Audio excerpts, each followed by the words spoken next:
Hello to all my divine soul family. आज मैं आप सबके साथ कुछ अनोखे शेयर करने जा रही हूँ। जी हाँ, कुछ ऐसे बातें, कुछ ऐसे चीज़ें दिखाने जा रही हूँ जो जानकर आप सबको बहुत खुशी होगी।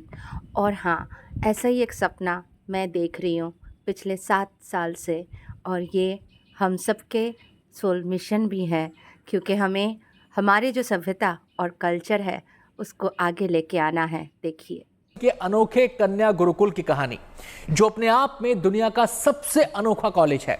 यहाँ की छात्राओं को न केवल वैदिक परंपराओं और कर्मकांड में महारत हासिल है, बल्कि उनके भाले और तलवार के वार का भी कोई जोड़ नहीं।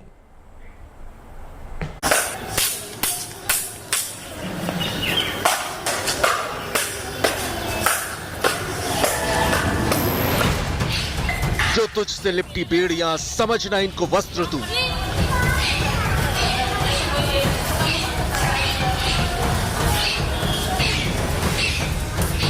ये बेड़ियां पिघाल के बना ले इनको शस्त्र तू।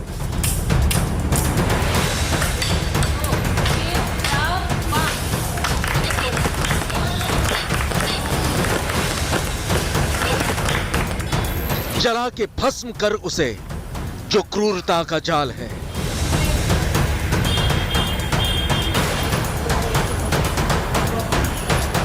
तू आरती की लौ नहीं, तू क्रोध की मशाल है।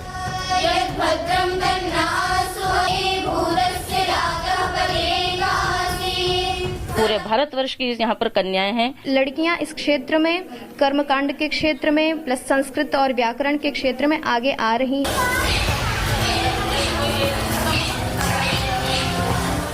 सबल, सजग, सचेत, साहसी,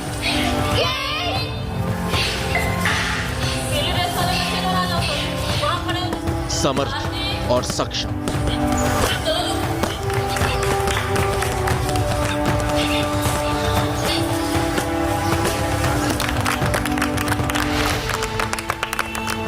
ये महज शब्द भर नहीं, बल्कि परिभाषा है काशी की धरती पर चल रहे इस कन्या गुरुकुल के जीवन की। वर्जनाएं जब टूटती है तो कैसी दिखती है, इसका जीता जागता उदाहरण है वाराणसी का पाणिनि कन्या महाविद्यालय।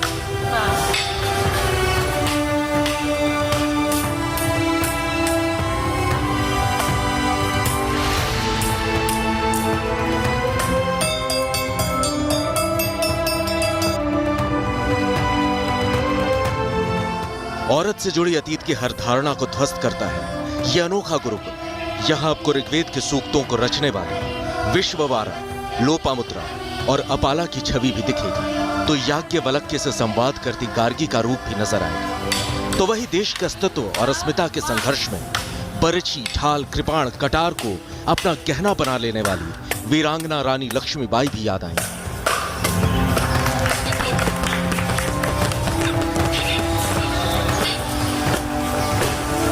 की स्थापना, विधिवत स्थापना इस प्रांगण में सन 1971 में हुई, और इसका उद्देश्य था, उस समय का जो समय था, पहला सावन के दिन मुझे ये वीडियो मिला, इस गुरुकुल के बारे में जानकारी मिली।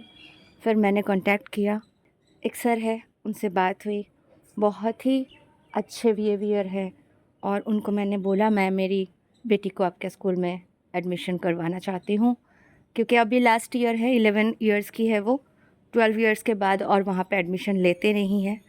मुझे पहले से जानकारी नहीं था, नहीं तो इतना लेट नहीं करती थी। एनीवे, तो उन्होंने बोला ठीक है, आपकी बेटी का एडमिशन हो जाएगा। जैसे मैंने कहा कि गुरुकुल का मेरा सपना मैं आप सबसे शेयर भी कर चुकी हूँ पहले, तो ऐसे ही कुछ हमको आगे लेके आना है, कुछ बनाना है। इसलिए मैंने उनको बोला कि बेटी के साथ साथ मैं भी आऊँगी, प्राइवेट में संस्कृत और वेद के जो 4000 सूत्र हैं वो भी सीखना चाहूँगी, क्योंकि जब तक आप खुद नहीं जानोगे, क्योंकि कोई भी कार्य शुरू करने के लिए आपको शिक्षित और संपूर्ण जानकारी होने की आवश्यकता होती है। इसीलिए मैं खुद 2 साल वहाँ जाके अध्ययन करना चाहती हूँ और मेरे बेटी को गुरुकुल में एडमिशन करने की इच्छा रखती हूँ। आप सबकी ब्लेसिंग से ये ज़रूर पॉसिबल हो जाएगा। अभी मंदिर का स्थापना है, ये कार्य संपूर्ण करके हम सीधा काशी रवाना होंगे बेटी को लेके। कुछ सिस्टर्स मुझे लिख रहे थे कि हमारे पास रहने का जगह नहीं, हम कहाँ जाए, या परेशानी है, जो भी है। तो मुझे लगता है अगर आपके पास ऐसा कुछ भी मौका है तो आप काशी आ सकते हो, वहाँ तो आप रह ही सकते हो, किराए में घर मिल जाता है और ये शिक्षा भी आप ग्रहण कर सकते हो। जैसे मैं आगे बढ़ूँगी मैं आप सबको भी जानकारी दे दूँगी, तो आप कर सकते हो। और आगे चल के इसी गांव में जहाँ पे मंदिर का स्थापना हुआ, महाकाल माँ आदिशक्ति, इसी गांव में 2 साल के अंदर गुरुकुल का रचना हम करेंगे। ये जो गुरुकुल के बारे में मैं बात कर रही हूँ, मोदी जी, योगी जी सहायता करते हैं और हमें लगता है कि हमें भी गवर्नमेंट से हेल्प मिलेगा। प्लस हम सब, हमारे जो इनकम है, इनकम के 5% भी अलग करके रखें तो हम सब मिलके गुरुकुल शुरुआत कर सकते हैं।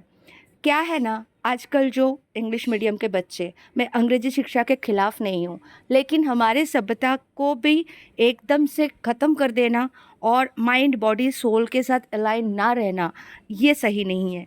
आप सब देख रहे हो ना, आप सब कितने फ्रस्ट्रेटेड हो, कितने परेशान हो। क्यों हुआ ऐसा पता है? क्योंकि mind body and soul align नहीं था, तालमेल नहीं था, ब्रेक हो गए थे। हम आज इनर वर्क तभी कर रहे हैं, इतने स्ट्रॉन्ग इनर वर्क, क्योंकि हम सब ब्रेक हो गए थे इनसाइड से। इसी कारण ज़रूरी है बचपन से सही शिक्षा और एक्सरसाइजेस, जो विद्याएं हैं हमारे प्राचीन सभ्यता, हमारे वीरांगनाओं ने सिखा के, दिखा के, समझा के गए हैं, उसे भूलना उचित नहीं है। तो वही सारी चीज़ फिर से हमें लेके आना है, ये हम सबके सोल मिशन होना आवश्यक है, उचित है। क्योंकि जो शिक्षा प्रणाली है उसके ऊपर छेड़खानी करके बहुत पैसे कमाने का तरीका बनाया गया है। हर गली नुक्कड़ में एक इंग्लिश मीडियम स्कूल और लाखों फ़ीस, इतना भरने के बाद भी बच्चे के लाइफ की कोई सिक्योरिटी नहीं है कि अच्छे जॉब मिलेगा ही मिलेगा। नंबर 2, वो बच्चे बड़ों का रेस्पेक्ट तक नहीं करते हैं, क्योंकि वो खुद ही बहुत ज़्यादा ओवरलोड ले लेके फ्रस्ट्रेटेड होते हैं। और साथ में क्रिएटिविटी के नाम से जो बताया जाता है, कुछ खास क्रिएटिविटी नहीं सिखाया जाता है। मुझे खुद को एक्सपीरियंस है, मैं समझ सकती हूँ, क्योंकि वो ग्रोथ इतना इनसाइड से नहीं होते, ऊपर ऊपर थोड़ा बहुत सिखा दिया जाता है। ठीक है, तो यही मैं बोलना चाह रही हूँ, जो जड़ से जुड़े रहेंगे वही सक्सेस करेंगे। तो सतयुग तभी आ सकता है जब हमारे आने वाले पीढ़ी सतयुग को समझे, और लाने के कार्य हम सबको मिलके करना है। इसीलिए आप सब मेरे साथ बने रहे, जुड़े रहे हम सब एक साथ, और आगे ये सोल मिशन को ज़रूर पूरा करेंगे। हम एक नहीं, कई गुरुकुल के स्थापना अवश्य करेंगे। पहले 1 से शुरुआत करती हूँ, मेरा टारगेट है 2 साल। 2 साल के अंदर कर लेंगे, तब तक मैं शिक्षित भी हो जाऊँगी, पढ़ाई भी कर लूँगी, और आगे जाके वहाँ की जो बच्चियाँ हैं वो लोग भी हेल्प करते हैं, बेटी भी सीख जाएगी वहाँ पे पढ़ के, तो वो भी प्रोफेसर बन पाएगी। इंग्लिश, हिंदी पश्चिम बंगाल में खोलेंगे तो बंगाली एक सब्जेक्ट रखेंगे, बाकी साइंस जैसे इंग्लिश मीडियम में पढ़ते हैं वो सारे भी रहेंगे, लेकिन ये सारे एक्टिविटीज़ रहेंगे और सस्ता रहेगा। मतलब जैसे अभी मेरी बेटी के लिए बात किया तो 6000 पूछ रहे हो वो लोग, तो खाना पीना रहना सब मिलाकर अच्छा है ना। अगर हम सब मिलके करते हैं तो आगे ये एक बिज़नेस भी बोल सकते हो, क्योंकि हम अगर पैसे लगाएंगे तो प्रॉफिट भी आएंगे। 800-900 बच्चे हो जाएंगे, उसको हम बिज़नेस के हिसाब से भी यूज़ कर सकते हैं। तो आप सब समझदार हो, हम सब डिवाइन सोल है, इसलिए हम एकत्रित हुए हैं और ये सारे हम सब के कार्य है soul mission. Thank you so much.